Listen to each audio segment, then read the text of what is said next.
বাবা এই সাধুর সঙ্গ ব্যতিরে কখনোই জীবের মুক্তি হবে না। সাধু সঙ্গ ছাড়া কখনোই জীবের মুক্তি নাই।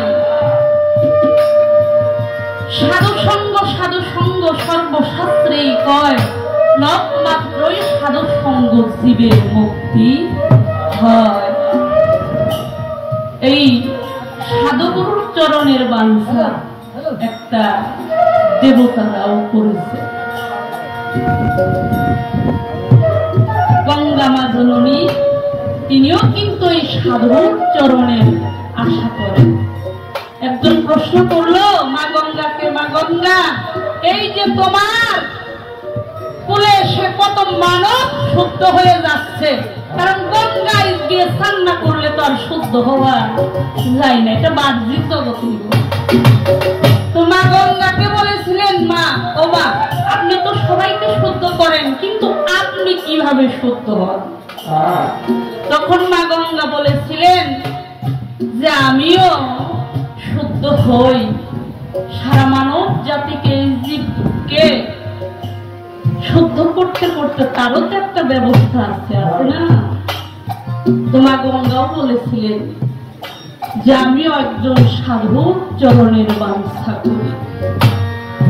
এই সাধুর চরণ ব্যতিরে কখনো কোন মানবই শুদ্ধ হইতে পারে না। ওই সাধু হইল যার যার মুর্শিদ।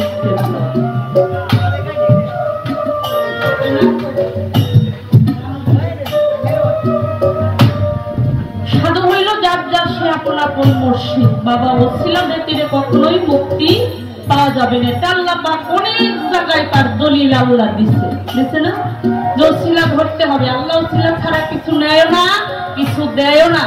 মাধ্যম ব্যতিরে কখনো স্রষ্টার সান্নিধ্য লাভ করা কোনোদিনও যায় না, যাবেও না।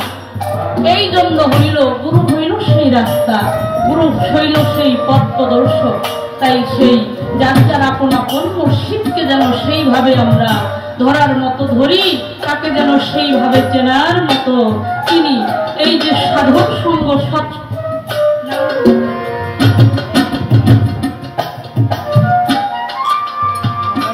তাই এমনও সৎসঙ্গ সাধুর সঙ্গ না জানি বাবা এখান থেকে বাড়িতে ফিরে যেতে পারবো কিনা এটাও কিন্তু বলার ক্ষমতা আমার নাই। আছে এটা কিন্তু বলতে পারবো না যে এই সাধুর সঙ্গ আমি আর কি কোনোদিন বসতে পারবো।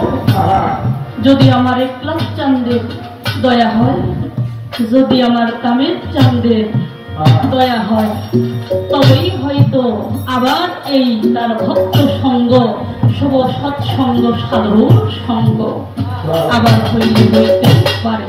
তাই এখানে দাঁড়িয়ে সাইজির একটি বাণী আমি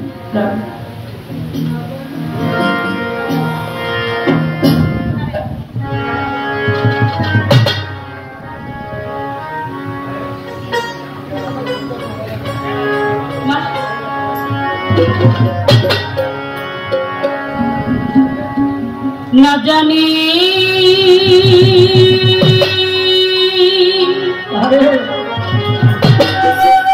কোন সময়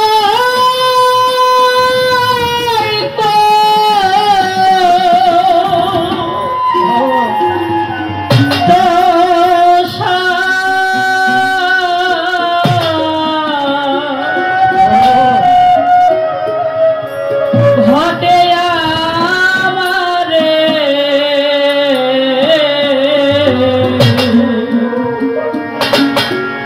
আমি আর কি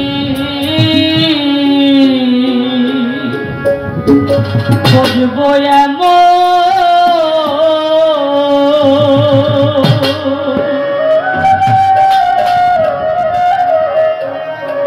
সাধুর বাজারে আমি আর কি বুঝবো এমন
কোন ভাগ্যেতে এলাম এই কত স্বাক্ষরেই মানুষ জন্ম পেয়েছে। ও বাবা, মানুষ যেইভাবে আসতেছে ওইভাবে কিন্তু ধ্বংস হয়ে যাচ্ছে। এই যে আমি যে আসলাম কি করার জন্য আসলাম, আমার একটা উদ্দেশ্য আছে না। আসছি তো মা বাবার কাম কামনার ফলে এই জগতে এসে পড়েছি। ও বাবা, আসলাম তো যাবো কিভাবে? এসে তো পড়েছি এই 84 লক্ষ জমির ফেরে পড়ে গেছি, কিন্তু এই ফের থেকে মুক্তি পাবো কিভাবে? তাই জন্য হইল আমার সেই তামের চাঁদের সঙ্গ বেশি বেশি করে করতে হবে। আমার এক লাখ চাঁদের সঙ্গ বেশি বেশি করে করতে হবে। যদি আমার তামের চাঁদ দয়া করে কৃপা করে যদি তার সেই চরণ বিন্দু যদি ভক্তকে দান করে দেয়, তবেই তার এই মানব জন্মটা ধন্য হয়ে যাবে রে বাবা।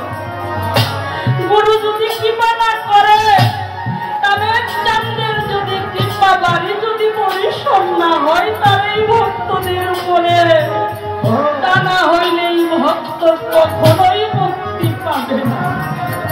আর যদি তামের চাঁদ দয়া করে কৃপা করে যদি তার ভক্তকে যদি আপন করে নেয়, যদি চরণ বিন্দু বাড়ি দান করে দেয়, তবে ওই ভক্তের কিতাব জ্বালা ভব জ্বালা সমস্ত জ্বালাই তার দূর হয়ে যাবে। তাহলেই কেবল দেহকাল এই ভবপুর থেকে মুক্তি পাওয়ার একমাত্র সংবিধান হইল যার যার তামের চান ভক্তি, যার যার এক লাখ চান ভক্তি, যার যার আপসা, যার যার মুরাদ চান, যার যার সে আপন আপন মুর্শিদ ব্যতিরে কখনো কলিজীবের কখনো মুক্তি হবে না। তাই তো সাইদি বললেন